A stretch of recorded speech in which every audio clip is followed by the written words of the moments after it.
morning students. So today we start chapter number 7, urinary system, which is also called excretory system, human anatomy and physiology का। इसको excretory system हम क्यों कहते हैं? क्योंकि ये excretion करता है। excretion मतलब जो वेस्ट प्रोडक्ट्स हैं बॉडी के वो उनको बाहर निकालता है, इसलिए इसे excretory system कहते हैं। एक्सक्रीटरी सिस्टम, इसके डायग्राम से हमने समझेंगे क्या क्या इसके पार्ट्स होते हैं। फर्स्ट है किडनी, 2 in number,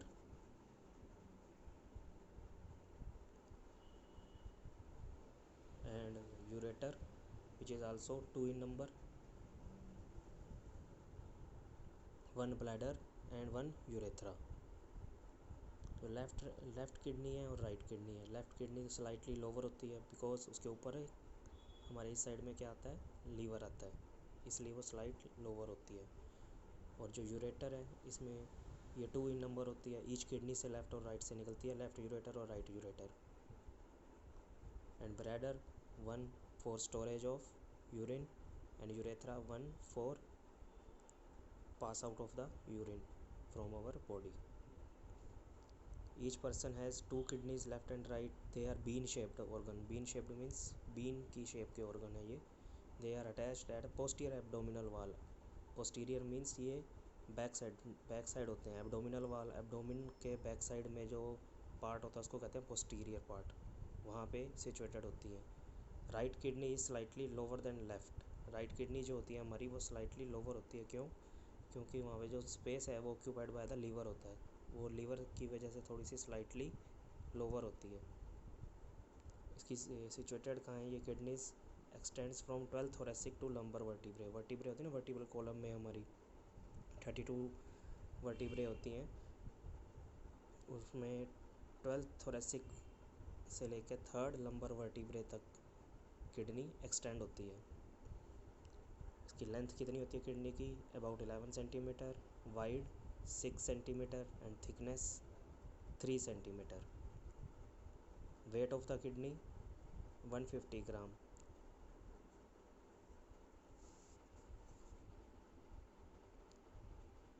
और इसकी लेयर्स हैं किडनी में, कौन कौन सी लेयर्स होती हैं? Fibrous capsule outer most layer होती है, कॉर्टेक्स होती है immediately below the capsule. Below the capsule जो मिडल लेयर होती है उसको कहते हैं कॉर्टेक्स। मेड्यूला होती है इनर मोस्ट लेयर, जो रीनल पिरामिड होते हैं जिसके अंदर 3 लेयर होगी, fibrous capsule, cortex and medulla.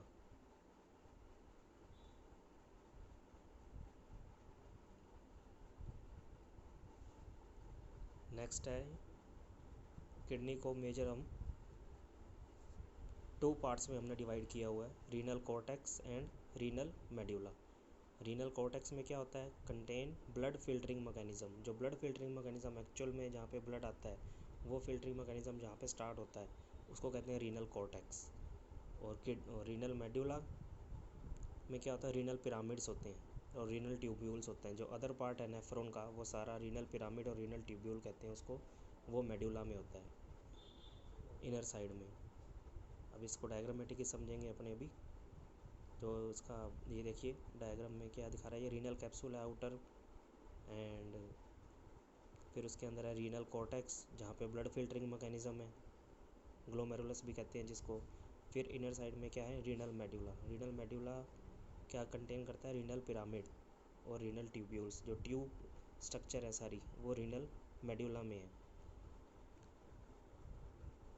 And the inner most is called renal pyramid. तो ये सारी डक्ट जो मिलके रीनल पिरामिड से, रीनल ट्यूब्यूल से जो मिलती हैं, कलेक्टिंग डक्ट्स, वो जहाँ कहाँ जाके मिलती हैं? माइनर कैलिक्स बनाती हैं। माइनर कैलिक्स मिलके क्या बनाती हैं? Major calyx. ठीक है, ये renal arteries and renal veins है। और ये मेजर कैलिक्स फिर कहाँ ट्रांसफ़र हो जाती है? यूरेटर। यूरेटर से अपना यूरिन जो वेस्ट प्रोडक्ट्स हैं और यूरिन है इसके अंदर वो पास आउट हो जाता है यूरेटर से गाल ब्लैडर के थ्रू। Minor calyx, major calyx and then ureter. फिर यूरेटर अब कहाँ पास आउट कर देती है वेस्ट प्रोडक्ट्स को? यूरिनरी ब्लैडर में। अब नेफ्रॉन की स्ट्रक्चर जो अपने ये समझेंगे, nephron is a functional unit of kidney. Functional unit of kidney का मतलब क्या है? जो फंक्शन प्रोड्यूस करते हैं किडनी के अंदर जो फंक्शनल यूनिट है उसको कहते हैं nephron. Each kidney contains about 1 million of nephrons. 1 million nephron है ईच किडनी में। Length of nephron is about 3 centimetre. Nephron consist of, nephron की स्ट्रक्चर क्या है इसके अंदर आप ये देखेंगे अपने, बोमेंस कैप्सूल, ग्लोमेरुलर कैप्सूल भी कहते हैं जिसको, अपने जो ब्लड कैपिलरीज इसके अंदर होती हैं, और ब्लड फिल्टर मैकेनिज्म स्टार्ट होता है ग्लोमेरुलर कैप्सूल में। फिर नेक्स्ट है proximal convoluted tubule, loop of Henle, distal convoluted tubule and collecting ducts. ये सारे पार्ट्स हैं नेफ्रॉन के। बोमेंस कैप्सूल फर्स्ट, जहाँ पे ब्लड कैपिलरीज होती हैं, स्टार्ट होता है मैकेनिज्म ऑफ फिल्ट्रेशन। फिर जो आगे जो वेस्ट प्रोडक्ट्स बच जाते हैं वो प्रोक्सिमल कन्वोलेटेड ट्यूब्यूल में ट्रांसफ़र होते हैं, फिर लूप ऑफ हेनली में, डिस्टल कन्वोलेटेड ट्यूब्यूल में, कलेक्टिंग डक्ट्स में। देन फिर जो कलेक्टिंग डक्ट्स हैं वो यूनाइट हो जाती हैं, फॉर्म कर देती हैं लार्ज डक्ट्स। लार्ज डक्ट्स बना के फिर वो माइनर कैलिक्स में बना देती हैं, माइनर कैलिक्स से फिर मेजर कैलिक्स बनता है, मेजर कैलिक्स से फिर यूरेटर, और वेस्ट प्रोडक्ट ट्रांसफ़र हो जाते हैं ब्लैडर में। ये सारे स्ट्रक्चर हैं। फिर यूरिनरी सिस्टम अपने ये पढ़ेंगे, कलेक्टिंग डक्ट्स, इसका मैकेनिज़्म क्या होता है पूरा। प्रोक्सिमल ट्यूब्यूल, स्ट्रक्चर क्या है इसका,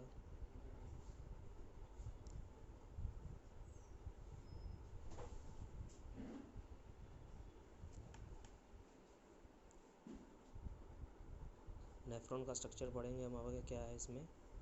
फर्स्ट ग्लोमेरुलस, ग्लोमेरुलस जहाँ पे ब्लड कैपिलरीज है, फिल्ट्रेशन स्टार्ट हो रहा है यहाँ से, ये बोमेंस कैप्सूल में प्रेजेंट होता है ग्लोमेरुलस, ब्लड कैपिलरीज होती हैं। फिर आता है प्रोक्सिमल ट्यूब्यूल, फिर आते हैं लूप ऑफ हेनले, फिर आता है डिस्टल ट्यूब्यूल, फिर आती हैं कलेक्टिंग ट्यूब्यूल। कलेक्टिंग ट्यूब्यूल मिलके क्या बनाती हैं फिर, minor calyx, major calyx and फिर देन यूरेटर। ये कंप्लीट स्ट्रक्चर है एक नेफ्रॉन की। अब प्रोसेस ऑफ यूरिन फॉर्मेशन ये कैसे होगा ये देखिए। सबसे पहला है simple filtration. Net filtration pressure होता है, जहाँ जब ब्लड आता है ग्लोमेरुलस के अंदर तो उसका फिल्ट्रेशन प्रेशर कितना होता है, किस प्रेशर से आता है वो 10 mmHg से आता है। ये फिल्ट्रेशन प्रेशर है। The volume of filtrate formed by both kidneys each minute is called glomerular filter. एक मिनट में जो फिल्ट्रेट प्रोड्यूस होता है उसको कहते हैं glomerular filtration rate, both kidneys. इसके अंदर ये कितना होता है, 125 ml पर मिनट। जो वेस्ट प्रोडक्ट बनता है ग्लोमेरुलस से ट्रांसफ़र होता है फिर आगे प्रोक्सिमल ट्यूब्यूल से, वो है करीब 125 ml पर minute for both kidneys.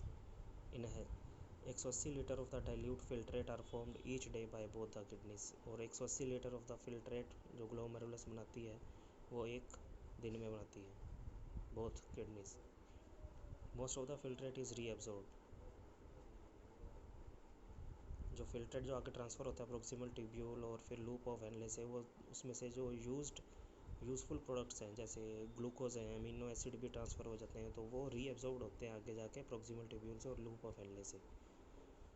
Tubular reabsorption कहते हैं जिसको अपने, वो नेक्स्ट अपने पढ़ते हैं अभी। ट्यूबुलर रीअब्जॉर्प्शन क्या होता है। Some constituents of glomerular filtration rate, जो ग्लोमेरुलर फिल्ट्रेट बना है, वेस्ट बना है, उसके अंदर कुछ अपने यूज़फुल सब्सटेंस भी हैं जैसे ग्लूकोज है, अमीनो एसिड्स है, वो जो normally urine appear in urine में भी होते हैं बिकॉज दे आर कम्प्लीटली रीअब्जॉर्ब्ड। ये कम्प्लीटली रीअब्जॉर्ब्ड हो जाते हैं अपने प्रोक्सिमल ट्यूब्यूल से और लूप ऑफ हेनले से। If the glucose level rises above the transport maximum about 160 mm glucose appears in the urine. If the अगर ग्लूकोज लेवल नॉर्मल लेवल से ज़्यादा हो जाता है ब्लड में और वो कम्प्लीटली एब्जॉर्ब नहीं हो पाता है प्रोक्सिमल ट्यूब्यूल और लूप ऑफ हेनले से, तो वो अपीयर कहाँ होता है, यूरिन में। और हम कहते हैं कि पेशेंट इज़ डायबिटिक। क्यों कहते हैं, क्योंकि उसके यूरिन में ग्लूकोज आ रहा है। अब जो एक्सेस अमाउंट ऑफ ग्लूकोज जितना वो किडनी एब्जॉर्ब कर सकती थी, जितना नेफ्रॉन एब्जॉर्ब कर सकता था वो कर लेगा, पर जो रिमेनिंग है वो यूरिन में पास आउट होगा, और फिर कहते हैं कि ब्लड ग्लूकोज हमारी इंक्रीज आ रही है। नेक्स्ट है aldosterone increase reabsorption of sodium and excretion of potassium. जो एल्डोस्टेरोन रिलीज़ होता है किडनी से ही रिलीज़ होता है एल्डोस्टेरोन, वो रिस्पॉन्सिबल होता है रीअब्जॉर्प्शन ऑफ सोडियम। जो सोडियम है हमारे ब्लड में फिल्ट्रेट में जो पास आउट हुआ है प्रोक्सिमल ट्यूब्यूल पे ग्लोमेरुलस से, तो वो रिक्वायर्ड जो हमारी बॉडी के अकॉर्डिंग में, अगर ग्लूकोज हमारे सोडियम अगर बॉडी में कम है तो वो एब्जॉर्ब कर लेगा, उसको रीअब्जॉर्ब कर लेगा। And excretion of potassium, potassium की ज़्यादा क्वांटिटी हमें बॉडी को नहीं चाहिए होती तो वो पोटेशियम को एक्सक्रीट कर देगा। ट्यूबुलर सेक्रीशन, ट्यूबुलर सेक्रीशन कहाँ होता है? प्रोक्सिमल कन्वोल्यूटेड ट्यूब्यूल और लूप ऑफ हेनले में तो क्या हो रहा है? रीएब्जॉर्प्शन हो रहा है, ट्यूबुलर रीएब्जॉर्ब, जो यूजफुल सब्सटेंस है उनका रीएब्जॉर्ब हो रहा है बॉडी के अंदर। और सेक्रीशन कहाँ हो रहा है? वो ये आगे वाली दो चीज़ें हैं, जो डिस्टल कन्वोल्यूटेड ट्यूब्यूल्स और कलेक्टिंग डक्ट्स, ट्यूबुलर सेक्रीशन हो रहा है इनके अंदर। सब्सटेंस नॉट रिक्वायर्ड, जो मैंने रिक्वायर्ड ही नहीं है बॉडी के अंदर। Foreign material like drugs cleared by metabolism of drug है, मेटाबोलाइट हैं जो ड्रग के।